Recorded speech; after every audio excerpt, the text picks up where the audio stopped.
All right, thank you for staying with the Monday Report. The conversation continues. Mheshimiwa, now you've heard what they're saying, that this is going to water down the fight against corruption. Thank you, Trevor. I think it is important I put everything into perspective so that Kenyans can be able to get this discussion in a better way.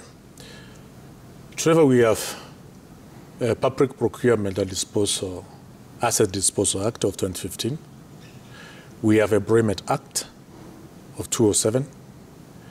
We have Fair Administration Action Act. And we have now the Anti-Corruption and Economic Crimes Act. All these pieces of law stipulate how, when you carry out your duties in a manner that breaches trust of the office given in trust by the people of the Republic of Kenya, the steps which are supposed to be taken. But this section, which we are talking about, you realize it negates, for instance, Section 44 of the Employment Act. I can ask my sister here a fair question. When, if you go to the procuring entities, the PPRA, as a standard tender document issued by PPRA. And at the moment, so many public institutions don't use that tender document issued by PPRA. How many people have been prosecuted by EACC because of that? I don't want that question to be answered at the moment. But Trevor, we're asking Kenyans to pay taxes so that these taxes can be used in the most prudent manner. And if they are not used in the most prudent manner, Kenyans deserve to get immediate answers on why their taxes are not properly utilized. I will give you an example, and I want to give Kenyans an example of what happened many years ago in 1992, when we had serious challenges of governance in this country. That a minister of finance, or let me not say a minister of finance, but senior officials, the Minister of Finance, okay, decided to devalue Kenya shilling from that 7 Kenya shilling to 72. Within one night, some individuals make 10 billion Kenya shilling. That is a serious economic crime.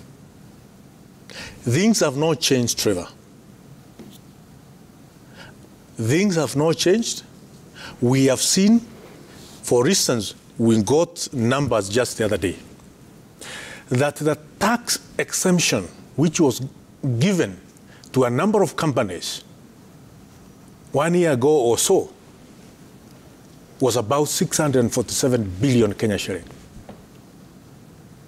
Why is ACC not telling us what steps they have taken to ensure those who have committed such serious economic crime, the actions you have taken? But how is your I want to put that into perspective, Trevor. How is your amendment going to help? I want to put that into perspective. Yeah.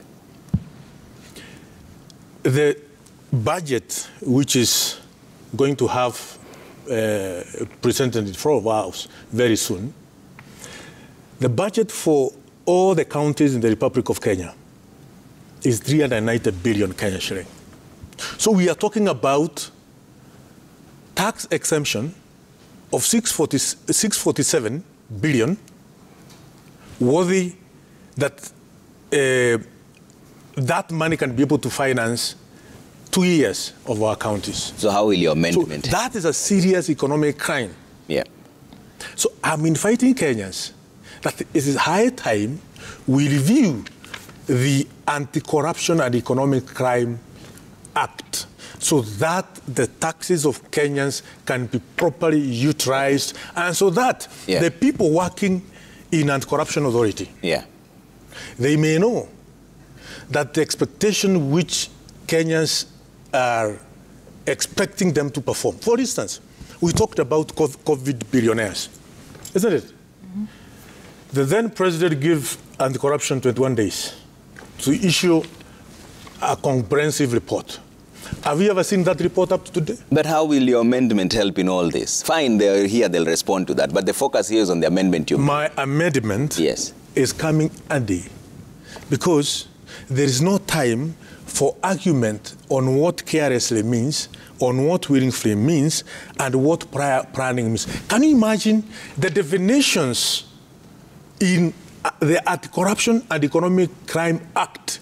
There is nowhere prior planning is properly defined. Okay. There is nowhere prior planning is defined in procurement, Public Procurement and Disposal Act. There is nowhere prior planning is defined in Fair Administrative Action Act. There is nowhere prior planning is defined in Employment Act. So essentially you're saying if someone is charged with this, it is easy to circumvent it by the lawyers. And by the way... By claiming there was no prior planning. Yes. Is that what you're saying? And by the way, when you go to court, there will be argument of prior planning is a board of government, a board function of a public entity. Okay? So you'll be back and forth. Okay. We will be losing taxpayers' money when we can be able to prosecute and get money, a value for money of Kenyan taxpayers, without having some clauses which are completely useless. So let's go with the 45(2)(c. Okay? Yes. An officer or person who engages in a project without prior planning is guilty of an offense. Yes. What would you rather replace the prior planning, which you have a problem with? We need to have a proper definition within the Anti-Corruption and Economic Act to define what prior planning is, so that if there's no, according to the definition, then we can be able to hold people accountable. Yeah. But at the same time, Trevor, why do we need to go to the pain of that? When the Public Procurement and Disposal Act is a complete act by itself. Okay. Though I'm also proposing a serious amendment within that act so that we can be able to align the profession of procurement, to put it in line so they can be proper profession that all public entities in the Republic of Kenya, from our public schools to the very senior institutions and very serious institutions we have, are where value for money, value for Kenyan taxpayers' money is properly considered. All right. So prior planning, Lawyer A will have his own definition. Lawyer B will have his own definition. And remember, these are fellows who have stolen money. Therefore, probably they have serious money to hire all manner of lawyers they want. There will be argument in and out of what prior planning is, and the magistrates, the judges we have, they will not see any definition in law of what prior planning. So they have nothing to refer to. So we'll be there going round and round, trying to put managerial definitions of what prior planning is, and it's completely different from the legal perspective. Okay. Shamala, is that true because you're an advocate of the High Court? Is it possible that this presents lawyers with an opportunity to argue and counter-argue on what really prior planning is? What kind of evidence threshold will be needed for you to prove 45(2)(c, that there was prior planning? First of all, let me correct Mheshimiwa. Not everything in law must be defined in the statute. There's something we call... we have to define everything. She's a lawyer, so let's listen to her first. I'm a lawmaker. And that is where they go wrong. First and foremost, prior planning, even in English itself, it's just planning before you execute something. So before we even go to these so-called strict definitions that he seems to be anchoring his amendments on, he's wrong. There's also what courts make law each and every day. It's just not the parliamentarians. They sit, they look at the law as it is, and they pass judgments. And those judgments and precedents make law. So he needs to be aware of that. That is the first thing.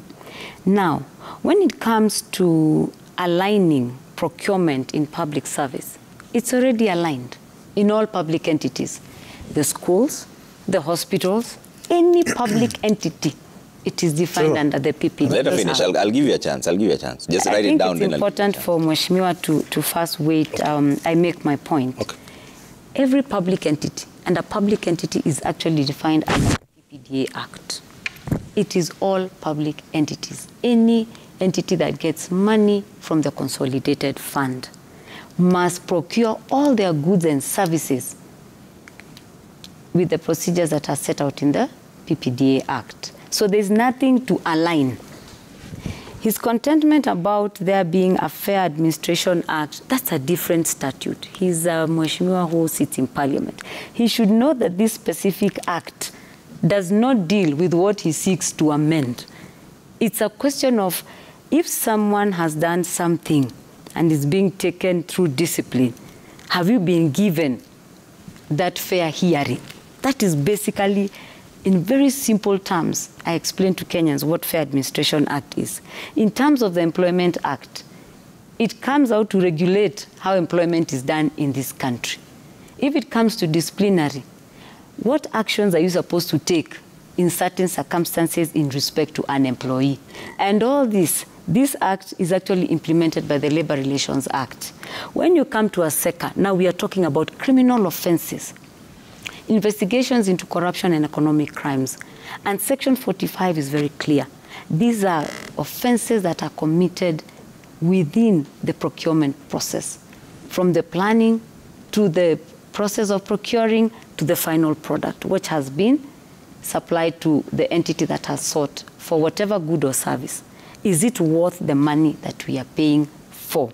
Okay. It's very critical for us to understand. He's talking about several Kenyans seeking damages from us. I'm not aware.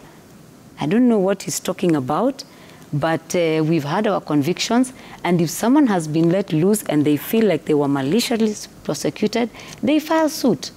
And we actually defend them very competitively in court, and we've won so many. In terms of tax exceptions, I think we must be very clear. When it comes to taxation matters, KRA comes in. For you to be given a tax exemption in this country, National Treasury must be consulted. And the cabinet must also sit for a cabinet approval to be given. So EACC is not involved in any tax exemption. That is now, it goes to the realm of another institution, which is not even here. In terms of the COVID billionaires, we have already investigated. Some files are with the DPP, and some we are yet to conclude. The wheels of criminal justice are simple. EACC investigates, we pass the baton to the DPP, and the DPP passes it to judiciary. And yet some of those cases have been withdrawn. For the withdrawal now, that is the realm of the DPP. He has the reasoning behind it, and the courts are also involved, Trevor. They look at the reasoning behind it and the reasons that are being advanced by the DPP, not us. Gishengo, what do you think is missing in the war on corruption? We might stay on the whole night, on the back and forth, but what is missing? What can be done to strengthen the war on corruption? Wow. The war on corruption, what must be done? I think it's the political culture that must change. The political culture must significantly change. When people are accused of corruption, we must immediately stop defending them, okay? Whether they are my mother, my clan's leader, my in-law, that's where it all starts. And they are always very, very strong attempts. And I think that's partly why we are pushing back the amendments proposed by Mheshimiwa. They seem to be letting go of the critical people who are often accused of acts of corruption and economic crimes. So one, we must start. EACC is the ethics and anti-corruption. Until the ethics are right, anti-corruption cannot come before ethics. The day we become an ethical country, we will have won the war on corruption. It must get to a point where if I am accused of corruption or an economic crimes, it is so detestable that I have no locus or way of presenting myself for public office, whether for appointment or for election. But what have we seen? One of the easiest ways to ascend into power in this country is to have a corruption scandal. It almost elevates you to somebody who the people should know, okay? And not know you for the harm you have caused, but for being tactful, okay? So our ethics are lopsided. That is where we must start. Okay. And I think as civil society organizations, we've been trying to remind ourselves as a people. You know, I see you put me in the middle. This is a lawmaker. This is a duty bearer when it comes. I am a Kenyan. I am as Kenyan. I'm the most Kenyan on this floor. I can move a referendum better than based on their offices. I have better standing to move a referendum. But until we regain that particular the dream we had for leadership and integrity, we will keep losing this particular war. Because look at the many cases that were withdrawn. Okay, the DPP definitely has power in law and works with the courts to withdraw these matters. Whether they were initiated by EACC or DCI, they definitely have that particular locus. But what we question is, how comes most of the cases that are withdrawn are linked to people who have been appointed or elected to offices? Is that the easiest way for me to get off the hook for a corruption or an economic crime? So the root of it is ethics, and we must clean the ethics right from the ballot all the way. In the meantime, we will try to clean it midway, but ultimately the main area where we must get this right is at the ballot. Okay. When that takes shape, we will have redefined our public culture.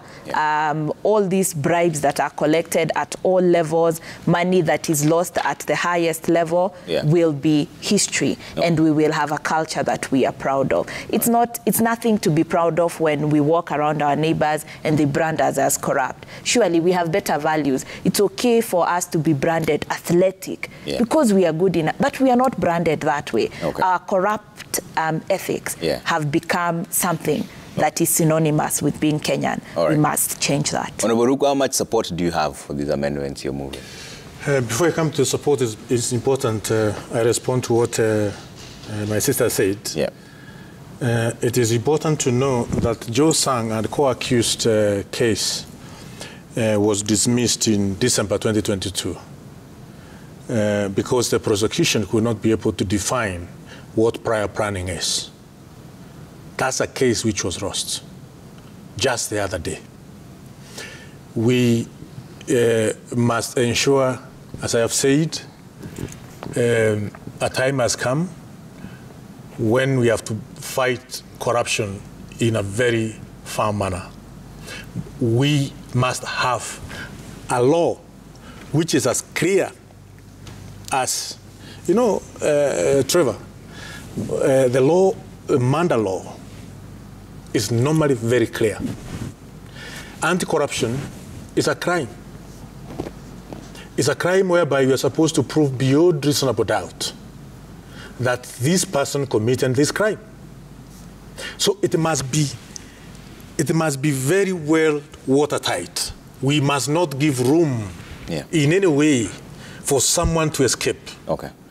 And we must ensure the investigations are done in a most appropriate manner so that we may not be losing cases again and again, so that we lose the trust of Kenyans. And number two, Trevor,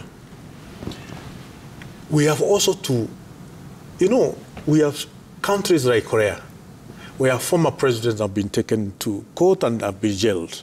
We have countries like Israel, where former prime ministers have been jailed.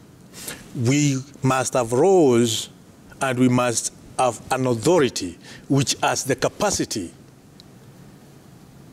to prosecute those who are in high offices, high offices of serious responsibility because of economic crimes. Because we know many have committed economic crimes. Now, that's a solid proposal. Why don't you propose then that EACC is given prosecutorial powers? You see, what ACC and what my sister here is not saying, and this is something which even the founder, a person who worked very hard, has accepted that there are some rooms, there are some areas where they need serious debate. This is the retired Justice Aaron Ngera. He's a person who is the father of this anti-corruption act. Okay? Instead of my sister here trying to defend and saying they are doing, is it in order, Trevor, someone who was senior and director of procurement from 2020 up to today, he has never been taken to court? Why? Does it mean that EACC does not have the capacity to do investigations? Why do you need to keep a Kenyan somewhere in limbo for all those years? Someone with a family, someone with the children. You need to expedite the process. These cases must be taken to the court and let the process be as fast as possible. Okay. But when we have terms like prior planning, which ensured the case of Joe Sang and co-accused, that the prosecution could not be able to define what prior planning is, and the case was dismissed. How many cases have been dismissed in that because of that? Okay. Does it mean now ourselves as registrators, as people who are charged with the responsibility by Kenyans to make laws, we should not sit down and see how that can be changed? So basically what I'm trying to do, Trevor, and this is what I'm telling Kenyans, is that a time has come. 20 years has lapsed since this act was enacted. Yeah. We as Kenyans, we must debate how we want to fight corruption, and more so, economic crimes. All right. Because the nature of economic crimes in this country, in banking, in milk industry, in gas, in petroleum product, in forestry, is serious. Okay. Let's take some quick feedback here, then I'll give you a chance for closing remarks, each of you. Just a minute each because we're running out of time. Let's bring up that feedback and see what you're saying. And Trevor Mbija at Citizen TV Kenya used the hashtag Monday Report. And we say that Manoti, if we scrap the laws that bar corrupt public officers from engaging in graft, then we should prepare for one scandal after another. All right? See what else you're saying here. And we have Dixon Nyaga says the emphasis should be on recovery of lost and stolen funds, not prosecution. Okay. Happiness says, I think the bill is in bad faith and shouldn't see the light of day. As much as graft should be fought by all, the only amendment needed is to add more teeth to the EACC. Okay. Ernest says poorly thought out amendments or abolishing of the Corruption Act may have unintended consequences that could weaken the anti-corruption efforts. Let the MP shelve that bill. We deal with other important issues like Financial Bill 2023. PK Jr. says tell Honorable Ruku to add more powers to the existing articles. Deleting them will only water down the efforts in economic crimes. Okay. Petty Deuri says that bill is 1,000 steps backwards. We've not slayed the corruption menace monster, and we reduce swords to slay it. No, no. All right. Dombori says strict anti-corruption laws have been a key pillar of Singapore's success, driving its remarkable development. Easing anti-corruption laws in Kenya is unacceptable. Instead, they should be tightened. Corruption hampers progress and undermines societal growth. Ole Carrington says Kenya has no shortage of laws to fight corruption. So long as politicians continue to do business with government, the fight against corruption will remain a pipe dream. One thing that is clear is lack of political goodwill. Orutu, our Sam, says we cannot fight corruption when people are making laws and amending others to be crime-friendly to favor culprits to escape the dragnet in prosecution. Okay? All right, Shamala, closing remarks. What can be done to strengthen the EACC even more? What would you recommend? Prosecutorial powers. We would be very happy to deal with the cases that we investigate. We understand them. We are not saying that the DPP does not, but it would be a step forward, just like as our chairman has said time and time again. When you look at Singapore, they are way ahead because of the fact that their anti-corruption agency has prosecutorial powers. Now, just for my closing remarks, I'm happy that Kenyans are seeing that these sort-out amendments to this particular act will simply and seriously water down the fight against corruption. Corruption and economic crimes are crimes that are complex in nature. They are not as simple as Mheshimiwa is trying to put it. People sit down, start crafting how they will loot public funds, from the budget to the planning, which is prior. And prior is very simple. It is before you budget. What is it you want to achieve as a county? Do you want to build roads? Plan for them, budget for them, account for them. It is that simple. These amendments are not done in good faith. The laws as they are clear, they are not ambiguous, and they have assisted this country to not only convict, but as well recover. I would wish Kenyans to read and read more on the kind of money and assets we have recovered. Some of them have come from the convictions that we are seeing under this particular subsection that Mheshimiwa wants to water down. Okay. Yes, Gishengo, thank you. Closing remarks. Thank you very much. And my closing remarks would be around what Mheshimiwa has raised on proper planning, prior planning. And if you look at our chapter on public finance, we laid a lot of emphasis in proper planning.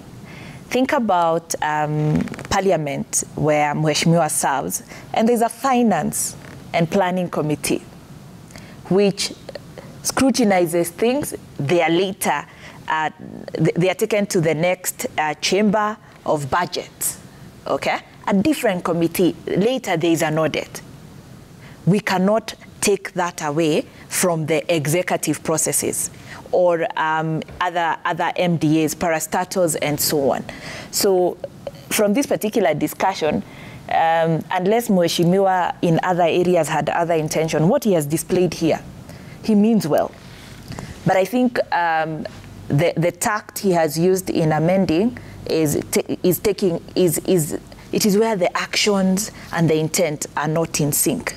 Okay? I think we can try and synchronize that and strengthen this particular section 45.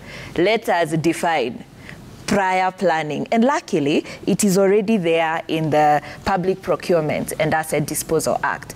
Section 53 is very clear what we must put in to be able to plan from when we are preparing budget estimates that are approved by the board, by directors, by principal secretaries, and finally submitted. Members of Parliament must approve every single pen that we buy using taxpayers' money.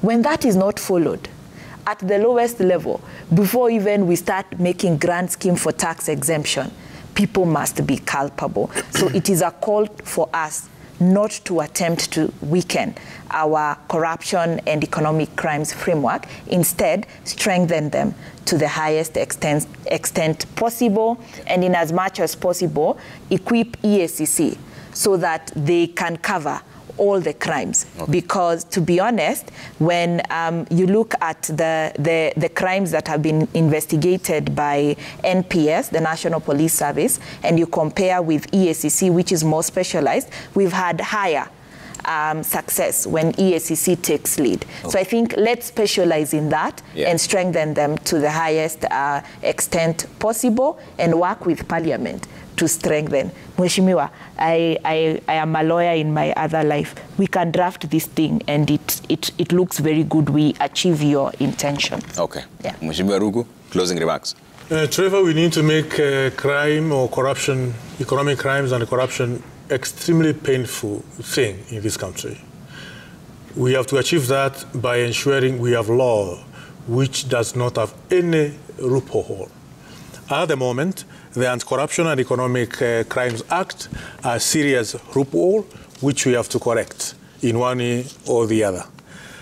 If you look at the serious frowned office of UK, is well structured, and I call upon EACC to have a benchmarking tour to really be able to tailor EACC with the serious frowned offices in United Kingdom. Okay. We have to make this country corruption-free, and more importantly, economic crime-free. And for those who have committed economic crimes now or in the past, Article 226 of our Constitution is very, very clear on what should be done, whether you are in office now or you are in public office in the past. Yeah. It is clear what should be done. Oh. And by the way, we need to put that Article 226 of our Constitution into effect through an act of Parliament. Okay. Something which probably I'm also going to try and do. Okay. And it's over 10 years since we enacted this Constitution, over 13 years now. That article, which talks about corruption and what should be done and how to recover, has not been properly put into effect. All right. So we need, and also it is important, you know, this article as well has been used for political wind chat in the past. Remember there was Kamata Kamata Friday? I don't know where it went. And serious Kenyans and careers were destroyed because of Kamata Kamata Friday without proper prosecution. Okay. At the moment, we have people who are claiming damages from ACC. One of them is the former Director General of Communication Authority of Kenya, Mr. Modoshi, for wrongful prosecution because there are loopholes in this Anti-Corruption and Crime Act. Okay. We have to sort it out because we want a corruption-free nation. Okay. And where you commit corruption, action are taken precisely, within the law. Okay. You know, without any kind of loophole. Okay. Thank you. We have to leave it there. Thank you so much for making time. Honorable Geoffrey Ruku, Member of Parliament from Bere North, Judith Chamala, Advocate and Assistant Director at the Ethics and Anti-Corruption Commission, and Diana Gishengo, National Coordinator, TISA, that is the Institute of Social Accountability. And most important, thank you for all the feedback that you've sent through. There seems to be an agreement that there should be some amendments. How to make those amendments, that's where the conversation is, and that's where you also come in as Kenyans, because ultimately you're the ones with the power, right? That's why we leave it for now. On behalf of everybody else who made this possible, my name is Trevor Ombija. Have a good night and God bless.